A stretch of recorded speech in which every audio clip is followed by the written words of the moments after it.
въпрос. В рамките на красивото, а не на пошлото. Това имам предвид. Да. За мен всичко е нормално.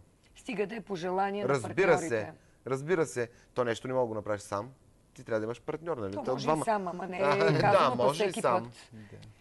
Венци, ти нещо? Искам извинявай, че те прекъсвам. Искам да пожелая това на всички хора, да бъдат себе си и да правят в секса, понеже предаването е сексуално. Затова такова ми е пожеланието. Иначе всички са живи и здрави, аз, ти, той, всички наши. Да се подкрепяме, да се обичаме. Много усмивки. Най-защо приех да дойда в твоето предаване, ти като ме покани, ние се познахме лично, запознахме се. Защото малко или много то е сексуално предаване, един вид, но всъщност ако се замислиш реално... Това е за нещата от живота. Аз винаги казвам, че това е предаване. Дори може да бъде едно любовно предаване, нали? Разбира се. Да се влагат и чувства. И аз дойдох именно за това нещо, защото според мен любовта е най-хубавото нещо в живота. Любовта движи света. Така е. А секса е удоволствието към тази любов.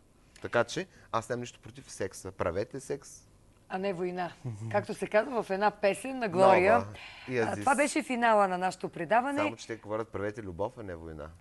Те говорят, но аз го парафразирах. Благодаря ви, защото вече сме последни минути на нашето предаване.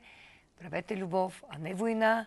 И най-важното, което искам да ви кажа, винаги любовта, т.е. секса трябва да е основание за любов, скъпи приятели.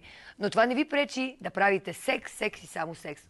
После ще правим любов. Извинявай, че те прекъсвам, защото ако ти обичаш някого, но ако вие в секса не си допадате и няма тази химия сексуалната, какво става? Ами нищо, отдалечаваш, ще отиваш при друг. Нищо не става абсолютно. Да, аз го правя редовно. Трябва да има химия. Трябва да има химия. Да, и за мен секс е много важно нещо. Това беше от нас в студиото със Цвят на нощ, от най-големите химици Наско Колев, Венци и Мен Сесил. До скоро, до другата събота и неделя, в което ще видите две супер професионалистки жрици на любовта. Наско ми обещал да ми съдейства, които са гастролирали в Ница и още много, много интересни гости.